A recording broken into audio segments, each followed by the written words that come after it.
एक मर्तबा अल्लाह के नबी बाजार का सफर कर रहे हैं, रास्ते में एक मुकाबला हो रहा है कुश्ती का, दंगल। हम लोगों के यहाँ पर भी होते हैं ना दंगल, कुश्ती लड़ी जाती है, दंगल हो रहा है। दंगल का बड़ा शौक था उस जमाने में, देखने लगे दंगल। उसमें एक पहलवान था जिसका नाम था रुकाना, उसको कोई नहीं हरा पाता था, वो हारता ही नहीं था कभी। तो उसका मुकाबला चल रहा था और वो सबको उठा उठा के पटकता जा रहा था। अल्लाह के नबी ऐसी देखने के लिए खड़े हो गए। उसने जब देखा मोहम्मद इब्ने अब्दुल्ला, तो उसने चैलेंज कर दिया। उसने ऐसी कहा, मोहम्मद इधर आओ, आओ तुम भी आ जाओ, तुम्हें बड़ा भरोसा है ना तुम्हारे अल्लाह पर, तो आओ ना लड़ लो। आपने कहा रुकाना, मैं लड़ने नहीं आया, मैं देखने आया हूं कि ये दंगल क्या है। उसने मुस्कुराते हुए सब लोगों के सामने चीख कर कहा, आए मोहम्मद, अगर तुम मुझे उठाकर पटक दो, अगर तुम मुझे हरा दो तो मैं इस्लाम कबूल कर लूंगा।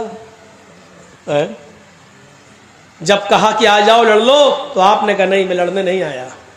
जब ये कहा कि अगर तुम मुझे शिकस्त दे दोगे, मुझे हरा दोगे, तो मैं इस्लाम कबूल कर लूंगा, तो आप चले गए।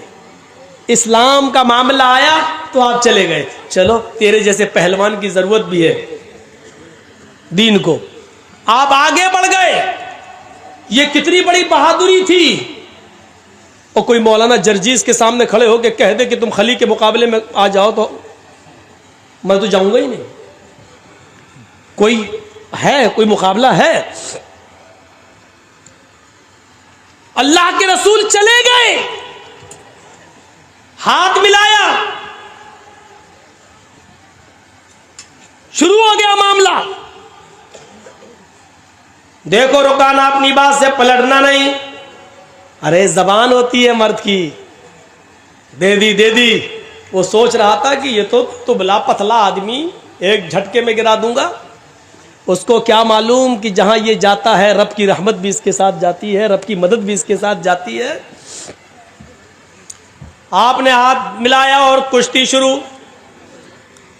आपने दुआ पढ़ी, बिस्मिल्लाहि तवक्कलतु अलल्लाह रब्बी व रब्बुकल्लाह। ज़ादुल मआद में पढ़ी, अल्लामा इब्ने क़य्यिम ने यही नकल किया। ये दुआ है।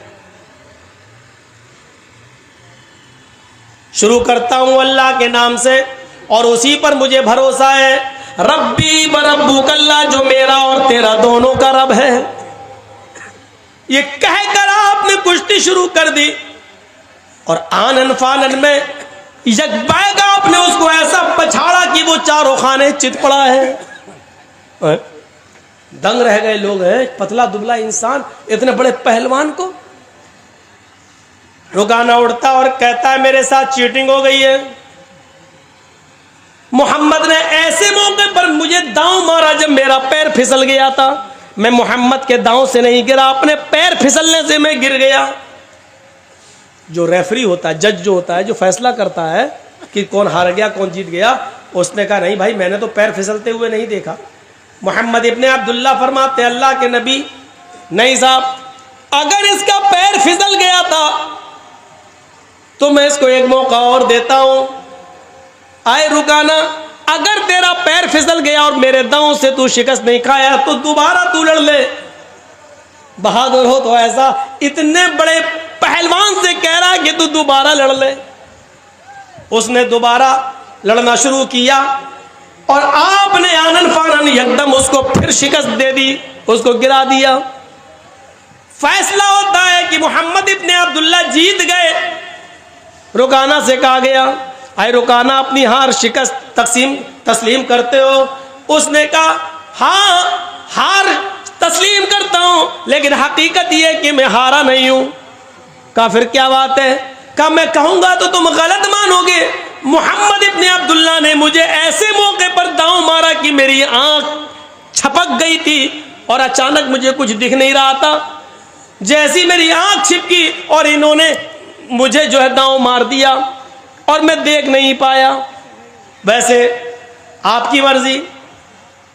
जज ने कहा नहीं, ये कुश्ती तो मोहम्मद इब्ने अब्दुल्ला जीत गए, लेकिन अल्लाह के नबी सल्लल्लाहु अलैहि वसल्लम ने फरमाया, आए रुकाना, अगर तेरी आंख छपक गई थी और मेरा दांव उस वक्त तेरे ऊपर चला तो ठीक है, इस कुश्ती को भी रिजेक्ट कर देते हैं, तू तीसरी बार लड़ ले। तीसरी बार भी हम कुश्ती लड़ लेते हैं, लेकिन ये हमारी और तुम्हारे दरमियान आखिरी होगी। इसके बाद आंख तुम्हारी छपके या मेरी, पैर तुम्हारा फिसले या मेरा, इसको आखिरी माना जाएगा और यही हार जीत का फैसला होगा। कहा ठीक है। तीसरी बार भी कुश्ती हुई और आनन फानन अल्लाह के नबी ने ज्यादा वक्त नहीं लगाया और रुकाना को उठाकर पटक दिया। रुकाना भरेआम मजमे में तस्लीम करता, अब मैं हार गया हूं। अवार्ड के मुस्तहिक मोहम्मद इब्ने अब्दुल्ला हैं। अवार्ड लाया जा रहा है। उस जमाने में जो ट्रॉफी दी जाती थी जीतने वाले को, चैंपियन की, डिस्ट्रिक्ट चैंपियन की, वो ट्रॉफी बड़ी अहमियत रखती थी। वो ट्रॉफी मोहम्मद इब्ने अब्दुल्ला को दी जा रही है, लीजिए।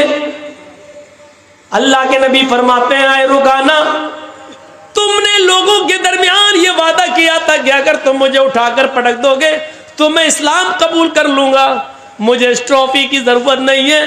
भरे मजमे में तुम कलमा पढ़ो, अशहदु अल्ला इलाहा इल्लल्लाह व अशहदु अन्ना मुहम्मदन अब्दुहु व रसूलुहु।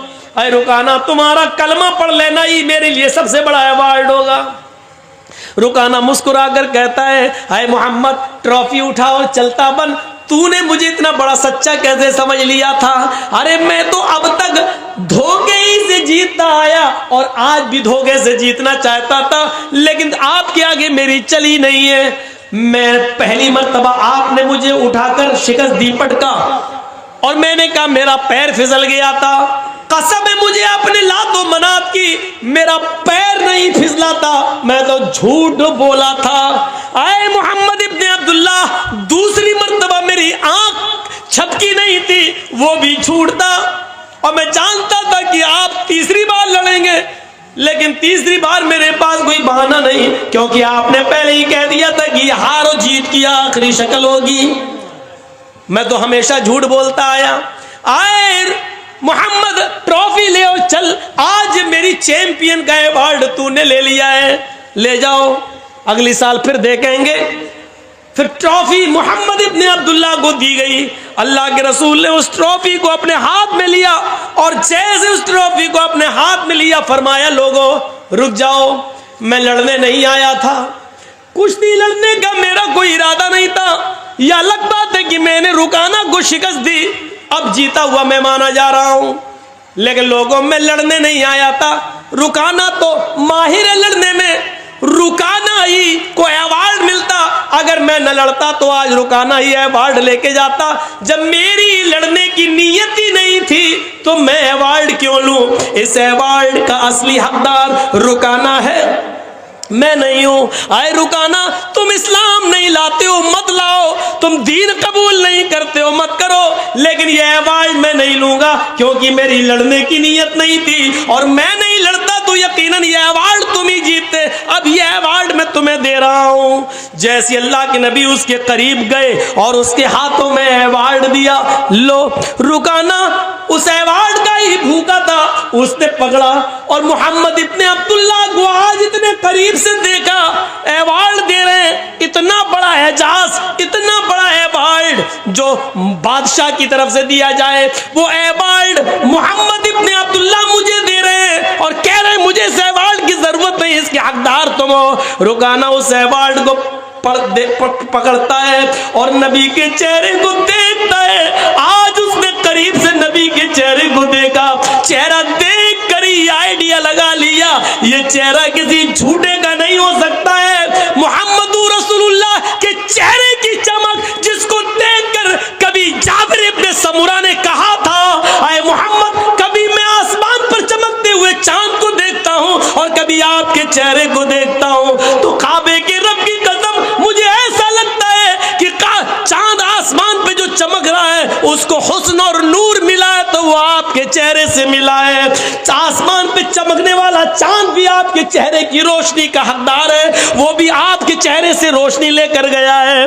उस चेहरे को देखकर कभी हसन इब्ने साबित ने कहा था, वो अहसन मिनका लम तरकत आईनी व अजमल मिनका लम तलिदिन निसाउ। आज मोहम्मद इब्ने अब्दुल्ला आपको देखता हूं तो ऐसा लगता है कि वहसन मिन कलम तरकत आईनी, मेरी आंखों ने आपसे पहले इतना हसीन चेहरा देखा ही नहीं। वो अजमल मिन कलम तलिदिन निसाऊ, और दुनिया की किसी औरत ने आपसे खूबसूरत बच्चा पैदा किया ही नहीं है। आप हसीन है, जमील है, इस चेहरे को बार बार देखता है रुकाना, अवार्ड पकड़ता है और थोड़ी देर के बाद अवार्ड उठाकर जमीन पर पटक देता है और कहता है मोहम्मद मुझे इस अवार्ड की नहीं, उसी अवार्ड की जरूरत है जो आप दुनिया को देते हैं। व अशहदु अल्ला इलाहा इल्लल्लाह व अशहदु अन्ना मुहम्मदन अब्दुहु व रसूलुहु, ये कलमा पढ़ता है रुकाना और इस्लाम कबूल कर लेता है। माफ कीजिएगा मेरे भाइयों, अल्लामा इब्न क़य्यिम ने ज़ादुल मआद में लिखा है कि रुकाना इस्लाम ले आया, लेकिन मौलाना अबुल कलाम आज़ाद ने लिखा वो इस्लाम से मुतासिर हुआ है लेकिन इस्लाम उसने कबूल नहीं किया था। लेकिन मैंने जो हवाला आपको दिया है वो ज़ादुल मआद का दिया इब्न क़य्यिम का कि उन्होंने कलमा पढ़ लिया और इस्लाम के दायरे में दाखिल हो गए। अल्लाह के रसूल सल्लल्लाहु अलैहि वसल्लम का ये अखलाक देखकर बहादुरी दिखाना मकसद था मुझे कि आप इतने बड़े पहलवान के सामने खड़े हो गए। ये उस बहादुर नबी की कौम है जो आज बुज़दिली का शिकार होती है और बहुत जल्दी मायूस हो जाती है, बहुत जल्दी मायूस हो जाती है। इसको फैसले करना नहीं आता है, ये कौम मुत्तहिद नहीं होती है। मेरे भाइयों, कितने 20 साल से जलसों में आ रहा हूं आपके आसपास के इलाकों में और बार बार कह रहा हूं कि मुसलमानों अपनी ताकत को पहचानो, बार बार कह रहा हूं कि सुनो, तुम इस मुल्क के प्रधानमंत्री नहीं बन सकते, ये फैक्ट है।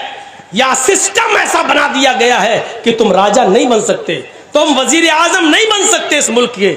लेकिन अगर तुम एक हो जाओ, अगर तुम मुत्तहिद हो जाओ और पूरे भारत के मुसलमान एक प्लेटफार्म पे कायम हो जाएं, तो मैं ये कसम खाकर कह सकता हूं कि रब्बे काबा की कसम तुम्हारे बगैर भी कोई प्रधानमंत्री नहीं बन सकता, कोई वजीर आजम नहीं बन सकता। तुम अपनी ताकत को पहचानो, तुम अपने वजूद को पहचानो, तुम बटोगे तो उसका फायदा दूसरों को होगा और हो रहा है। तुम्हें बांटा जा रहा है, तुम्हें अलग अलग बांटने के लिए बाकायदा लोगों को पाला जा रहा है, बाकायदा लोगों को उतारा जा रहा है। तुम्हारे दरमियान ना इत्तेफाकी पैदा कराई जा रही है, तुम्हारे वोटों को तकसीम करने की प्लानिंग बिहार के बाद बंगाल में भी हो रही है। तुम पहचान नहीं पा रहे हो, समझ नहीं पा रहे हो, यह तुम्हें होश के नाखून लेने की जरूरत है, समझने की जरूरत है। प्लानिंग अच्छी होनी चाहिए तुम्हारी, जो अभी तुम्हें होश नहीं आ रहा है, तुम्हें होश नहीं आ रहा है। होश आएगा, इलेक्शन के बाद होश आएगा, अभी नहीं आएगा।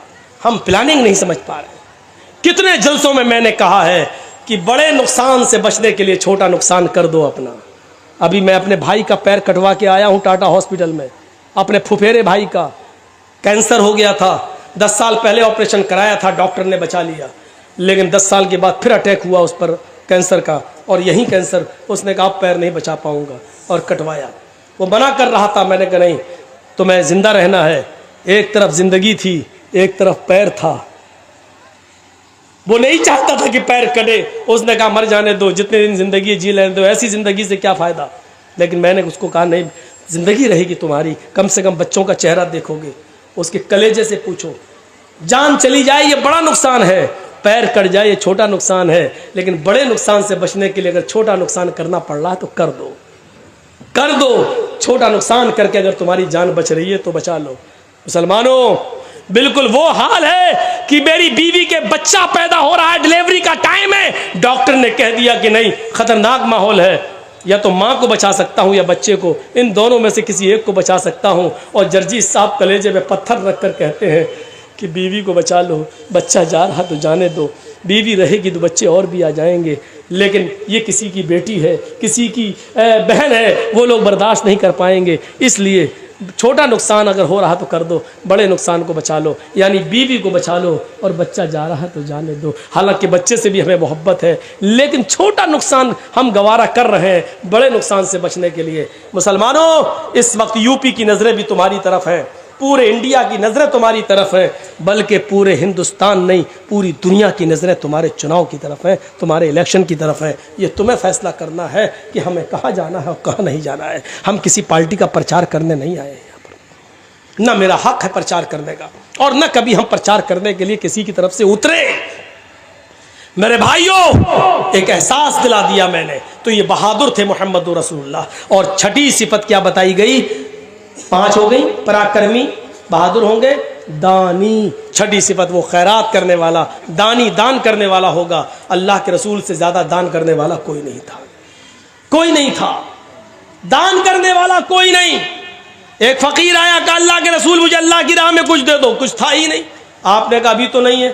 कहने लगा मैं क्या करूं? आपने कहा बैठ जाओ, कहीं से आएगा तो दे दूंगा। बैठ गए।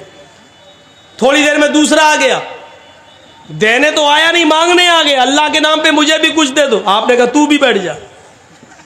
थोड़ी देर में तीसरा आ गया, अल्लाह के रसूल मुझे भी अल्लाह के नाम पे है कुछ नहीं। आपने कहा अच्छा तू भी बैठ जा। फिर थोड़ी देर के बाद 4 औकिया चांदी कहीं से आ गई, सोना, 4 औकिया सोना कहीं से आ गया। तो अल्लाह के रसूल सल्लल्लाहु अलैहि वसल्लम ने एक एक औकिया तीनों को दे दिया, जाओ। अब एक बच गया, आपने अपने पास रख लिया, ये सोचकर अभी शाम दूर है, हो सकता कोई जरूरतमंद आ जाए तो ये उसको दे दूंगा, क्योंकि सदक़े का माल है। शाम हो गई, कोई नहीं आया, और एक औकिया सोना अल्लाह के नबी के पास रखा रहा। इशा की अजान तक कोई नहीं आया। अल्लाह के नबी सो गए। तहज्जुद की नमाज पढ़ने के लिए उठे तो सबसे पहले दरवाजा खोला, देखा बाहर कोई नहीं। वो सोना अल्लाह के नबी के तकिए के नीचे रखा हुआ था, एक औकिया। आपने वुजू बनाया, फिर बाहर निकले, देखा कोई नहीं। फिर अंदर आए, 2 रकात नमाज पढ़ी। फिर आप बाहर निकले कि देखे कोई जरूरतमंद मिल जाए उसको दे दूं, लेकिन कोई नहीं। फिर आपने 2 रकात नमाज पढ़ी, फिर बाहर निकले, कोई जरूरतमंद दिख जाए उसको दे दूं, लेकिन कोई नहीं। फिर आप आए, फिर 2 रकात नमाज पढ़ी, फिर जरूरतमंद को देखा, लेकिन कोई नहीं। हजरत आयशा कहती है अल्लाह के रसूल मैंने आपको कभी ऐसा नहीं देखा, आप बार बार बाहर जाते हैं, फिर आते हैं, फिर नमाज पढ़ते हैं, फिर बाहर जाते हैं। आपका पेट तो ठीक है, मोशन तो नहीं हो गए हैं, या आप बार बार क्यों जा रहे हैं बाहर? आपको दस्त तो नहीं लग गए, लेटरिन तो नहीं हो रही है? अल्लाह के नबी कहते नहीं आयशा सो जाओ, तुम सो जाओ। फरमाया मैं कैसे सो जाऊं? मेरा सरताज, मेरा शौहर परेशान हो, बार बार घर से निकलता हो, बिस्तर पे आता हो, कमरे में आके नमाज पढ़ के फिर बाहर जाता हो, फिर बेचैन हो और बार बार बाहर निकल रहा हो, और मैं सो जाऊं? फरमाया आयशा, निकाला सोना, काई से एक औकिया सोने ने मेरी नींद हराम कर दी है, मुझे सोने नहीं दे रहा है। ये सदके का माल है, जरूरतमंद कहा गया कि उसको पहुंचाऊं। मैं ये सोच में पड़ गया कि 4 औकिया आया था, 3 तो मैंने दे दिया, 1 बच गया। अगर आज की रात मेरा इंतकाल हो गया और 1 औकिया सोना मेरे पास रखा रहा तो मैं कल अल्लाह ताला को क्या जवाब दूंगा, उसको क्या मुंह दिखाऊंगा? इसलिए मुझे नींद नहीं आ रही है कि जरूरतमंद को दे दिया जाए। इतने बड़े दानी, इतने बड़े सदका और खैरात करने वाले थे मोहम्मद रसूलुल्लाह सल्लल्लाहु अलैहि वसल्लम। छठी सिफत हो गई दानी, और 7वीं है कृतज्ञ। एहसान करेंगे लेकिन जताएंगे नहीं। अल्लाह के रसूल ने जिस पर एहसान किया कभी जताया नहीं। मैंने तुम्हारे साथ ऐसा किया। आज बहुत से लोग बोला ना, हाँ क्या हुआ, वो एक प्रोग्राम चाहिए, नहीं साहब डेट खाली नहीं। अरे भूल गए मुझे, नहीं पहचान पा रहा हूँ। अरे वो मिले थे ना फलां जगह होटल में, हमने खाना खिलाया था। प्रेशर बनाने की कोशिश। हाँ अच्छा अच्छा, वो हम स्टेशन पे आपको छोड़ने गए थे, अपनी गाड़ी पे बिठाला था। प्रेशर। अच्छा, अरे भाई देखेंगे। अच्छा, बहुत जल्दी भूल गए। अरे भूले नहीं, सब याद आ गया भाई, लेकिन अभी डेट नहीं है। अरे बड़े अजीब आदमी हो यार। एहसान करेगा लेकिन जताएगा नहीं। अल्लाह के रसूल सल्लल्लाहु अलैहि वसल्लम ने कभी एहसान करके जताया नहीं। वो अब्दुल्ला इब्ने उबई इब्ने सलूल जिसने अम्मा आयशा को गाली दी, और जिसने अल्लाह जिना का इल्जाम लगाया, जिसने अल्लाह के रसूल को जलील कहा, जब ये मर गया तो इसका बेटा आया, कहता अल्लाह के रसूल मेरे बाप ने जो किया किया, मैं जानता हूं कि मेरा बाप जहन्नमी है, लेकिन आज मर गया, मैं उसका बेटा हूं। क्या चाहते हो? आपके जिस्म पर जो चादर है, ये कमीज, ये चादर आप दे दीजिए। क्या करोगे? अपने बाप के कफन की जगह पर ये चादर डाल दूंगा। शायद जब तक आपका लिबास मेरे बाप के जिस्म पर रहेगा, अल्लाह ताला शायद उसके अजाब में कुछ कमी कर दे कब्र के अंदर। अल्लाह के नबी उठे और आपने वो चादर दे दी। हजरत उमर ने वो चादर पकड़ ली। और अल्लाह के नबी, जिसने अम्मी आयशा को तोहमत लगाई हो और आपको पूरी जिंदगी गाली देता रहा हो, आप उसको चादर दे रहे हैं। अल्लाह के नबी की आंखों में आंसू। और क्या कहते हैं उमर, जो चादर मैंने उसके बेटे को दे दी है, तुम उसको छीनने का हक नहीं रखते हो। अगर मेरे चादर के पहनने से, मेरे चादर के पहना देने से अगर अल्लाह इसके बाप के अजाब में कमी कर दे तो मेरा क्या बिगड़ जाएगा।